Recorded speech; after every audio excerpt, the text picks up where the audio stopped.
हमारी दुनिया के मैप पर मौजूद ईरान कोई आम मुल्क नहीं है। ये इस धरती की सबसे पुरानी सिविलाइजेशंस में से एक है। मंगोल्स, ग्रीक्स और अरब्स के लगातार हमलों के बावजूद ईरान ने अपनी लैंग्वेज, पोएट्री और आइडेंटिटी को हमेशा जिंदा रखा है। कई सदियों पहले इस खित्ते में बहुत सी कम्युनिटीज आबाद थी। यहाँ की सबसे पुरानी और बड़ी सिविलाइजेशंस में से एक ईलाम थी, जो साउथ वेस्टर्न ईरान में सूसा सिटी के इर्द गिर्द आबाद थी। ये सिविलाइजेशन कई सदियों में आहिस्ता आहिस्ता ग्रो हुई, जहाँ लोकल लोगों ने शहर, मंदिर और राइटिंग सिस्टम्स बनाए। तकरीबन 2000 साल तक ईलाम एंशिएंट दुनिया की एक बड़ी ताकत रही, लेकिन मुसलसल हमलों, खास तौर पर असीरियंस की इन्वेजन्स ने इसे तबाह कर दिया और फिर एक नए दौर की शुरुआत हुई। ये नया दौर तब शुरू हुआ जब इंडो ईरानियन ट्राइब्स ने इस जगह में एंटर होकर सेटल होना शुरू किया। इन ग्रुप्स में दो सबसे ज्यादा इंपॉर्टेंट थे, मेडीज और पर्शियंस। मेडीज ने पहली ईरानी किंगडम जरूर बनाई, लेकिन वो पर्शियंस थे जिन्होंने दुनिया की तारीख को हमेशा के लिए बदल कर रख दिया। फिर 550 BC में साइरस द ग्रेट ने इन तमाम ईरानियन ट्राइब्स को यूनाइट किया और दुनिया की तारीख की सबसे बड़ी एम्पायर्स में से एक की बुनियाद रखी। लेकिन साइरस बाकी कॉन्करर्स की तरह नहीं था। उसने नए सिरे से चीजें बनाने के बजाय पुरानी चीजों को ही बेहतर करने का फैसला किया। उसने अक्सर लोकल ट्रेडिशंस, रिलीजन्स और कस्टम्स को कंटिन्यू करने की इजाजत दी। जब उसने बेबीलोन को फतह किया तो उसने एग्जाइल्ड लोगों को अपने घरों में वापस जाने और अपने टेम्पल्स दोबारा बनाने की भी इजाजत दे दी। इस पॉलिसी को साइरस सिलेंडर में हमेशा के लिए लिख लिया गया, जिसे दुनिया की पहली ह्यूमन राइट स्टेटमेंट भी माना जाता है। साइरस और उसके बाद आने वाले रूलर्स जैसे कि डारियस I के अंडर अकायमेनिड एम्पायर दुनिया की सबसे बड़ी एम्पायर बन गई। ये इजिप्ट से लेकर इंडिया तक फैली हुई थी। उन्होंने रोड्स बनाए, प्रोविंसेस बनाए जिन्हें सैट्रपीज कहा जाता था, टैक्सेशन को स्टैंडर्डाइज किया और एडमिनिस्ट्रेशन का एक एडवांस्ड सिस्टम बनाया। परसेपोलिस पर्शियन ताकत का सिंबल बन गया। लेकिन कोई भी एम्पायर हमेशा के लिए नहीं रहती। 330 BC में अलेक्जेंडर द ग्रेट ने पर्शिया पर हमला कर दिया और सिर्फ कुछ ही सालों में अकायमेनिड एम्पायर कोलैप्स कर गई। परसेपोलिस को जला दिया गया और अलेक्जेंडर ने खुद को पर्शिया का बादशाह डिक्लेयर कर दिया। उसकी मौत के बाद उसकी एम्पायर भी टूट गई और पर्शिया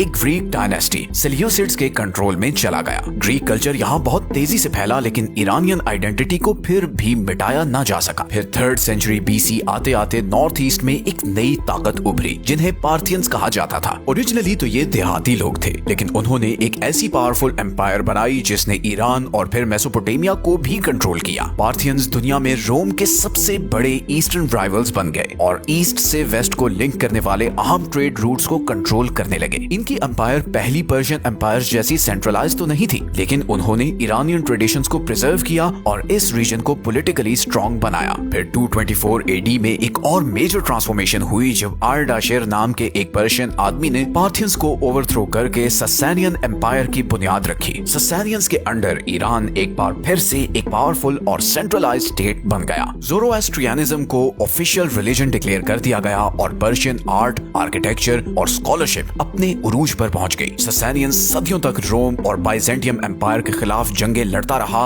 और ये बहुत लंबी और खौफनाक जंगें थी। 7वीं सदी के शुरू तक दोनों एम्पायर्स बहुत कमजोर हो चुकी थी और यही वो मोमेंट था जब अरब से मुस्लिम आर्मीज निकल कर आईं और उन्होंने यहाँ हमला किया। कादसियाह और नहावंद की जंगों में पर्शियंस हार गए और 651 AD में आखिरी ससानियन किंग याज़दिगर्द III के मारे जाने के बाद पूरी एम्पायर का खात्मा हो गया। Iran Aahista Aahista Islamic world का हिस्सा बन गया और इस्लाम पूरे खित्ते में फैल गया। लेकिन यहाँ भी पर्शियन आइडेंटिटी खत्म होने के बजाय अडॉप्ट कर गई। पर्शियन लैंग्वेज एक नई फॉर्म में अरेबिक स्क्रिप्ट में लिखी जाने लगी। पर्शियन स्कॉलर्स, पोएट्स और साइंटिस्ट्स इस्लामिक गोल्डन एज की सबसे इंपॉर्टेंट फिगर्स बन गए। अगली कुछ सेंचुरीज तक ईरान पर डिफरेंट डायनेस्टीज ने रूल किया, जिनमें एक सबसे इंपॉर्टेंट सेल्जूक एम्पायर थी, जिसे सेंट्रल एशिया के टर्किक रूलर्स ने बनाया था। हालांकि सेल्जूक्स पर्शियन नहीं थे, लेकिन उन्होंने पर्शियन एडमिनिस्ट्रेशन और कल्चर को अडॉप्ट कर लिया और पर्शियन को ही लिटरेचर, एजुकेशन और ऑफिशियल लैंग्वेज बना दिया। एक बार फिर यहाँ बाहर से रूलर्स आए, लेकिन ईरान की आइडेंटिटी का कुछ नहीं बिगाड़ पाए। लेकिन फिर ईरानियन हिस्ट्री का डार्केस्ट टाइम आया जब 13th सेंचुरी में मंगोल्स ने ईरान पर हमला कर दिया। उन्होंने पूरे के पूरे शहर तबाह कर दिए और हजारों लोगों को कत्ल कर दिया। ऐसा लग रहा था कि जैसे अब ये सिविलाइजेशन फाइनली खत्म हो जाएगी, लेकिन इस सब के बावजूद ईरान सरवाइव कर गया। ईरान के मंगोल रूलर्स ने खास तौर पर इल्खानेट के दौर में आहिस्ता आहिस्ता इस्लाम और पर्शियन कल्चर को अडॉप्ट कर लिया गया। जो चीज एक तबाही बनकर शुरू हुई थी, वो इवेंचुअली ईरान की रिकवरी का एक नया चैप्टर बन गई। बाद में सेंट्रल एशिया से एक और ग्रेट कॉन्करर तिमूर आया, जिसकी मिलिट्री कैंपेन्स इंतहाई जालिमाना थी, लेकिन ये तिमूरिड पीरियड भी पर्शियन कल्चर के रिवाइवल की एक वजह बन गया। समरकंद और हेरात जैसे शहर पर्शियन लिटरेचर, साइंस और आर्ट के सेंटर्स बन गए, और इन तमाम कॉन्क्वेस्ट्स के बावजूद पर्शियन सिविलाइजेशन का कोई कुछ ना बिगाड़ सका। फिर पूरी ईरानियन हिस्ट्री का सबसे इंपॉर्टेंट टर्निंग पॉइंट आया। 1501 में इस्माइल I ने सफाविद एम्पायर की बुनियाद रखी और 12वीं शिया इस्लाम को स्टेट का ऑफिशियल रिलीजन डिक्लेयर कर दिया। इस एक डिसीजन ने ईरान को परमानेंटली बदल दिया और ईरान अपने मोस्टली सुन्नी नेबर्स, खास तौर पर ऑटोमन एम्पायर से बिल्कुल अलग हो गया। पर्शियन कल्चर का सेंटर होने के बावजूद ईरान एक ऐसी शिया रिलीजियस आइडेंटिटी के साथ जुड़ चुका था जो अगले कई सेंचुरीज तक उसे डिफाइन करने वाली थी। फिर शाह अब्बास I के अंडर ईरान एक बहुत बड़े कल्चरल और इकोनॉमिक रिवाइवल में एंटर हुआ, जिस दौरान इस्फहान दुनिया के सबसे खूबसूरत सिटीज में से एक बन गया। ट्रेड फैल गया,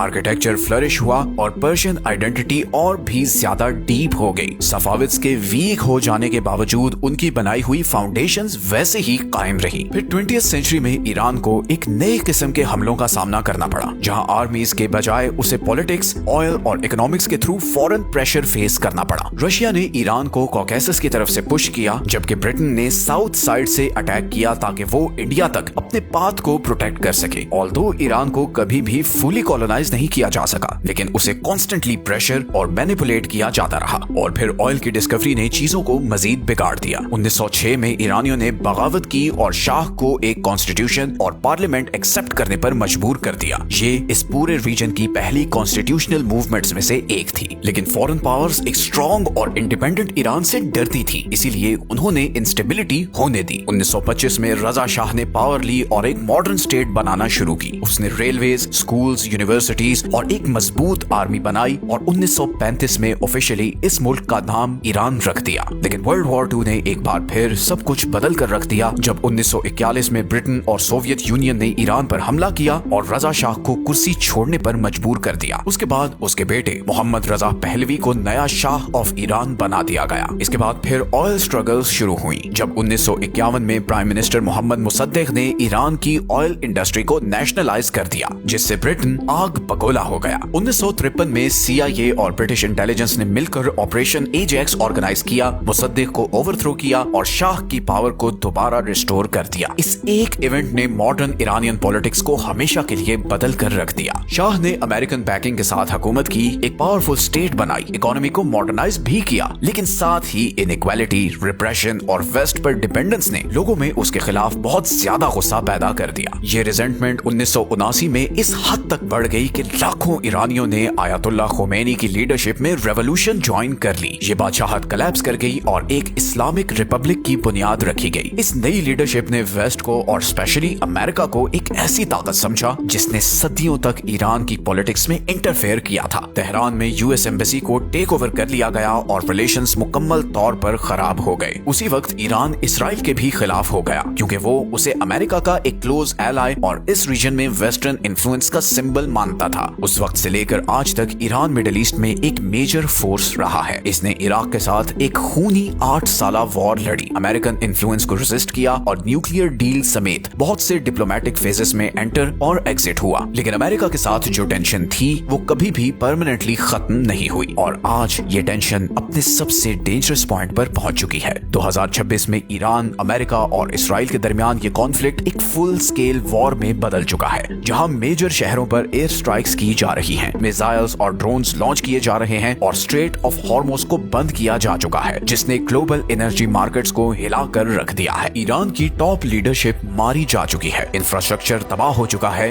लेकिन इस सब के बावजूद ईरान कोलैप्स नहीं हुआ। पिछले 5000 सालों में ईरान को इन्वेड किया गया, रीशेप किया गया और हर डायरेक्शन से उस पर अटैक किया गया, फिर भी ये वही रहा जो ये हमेशा से था, एक एंशिएंट सिविलाइजेशन जो हमेशा सरवाइव कर जाती है।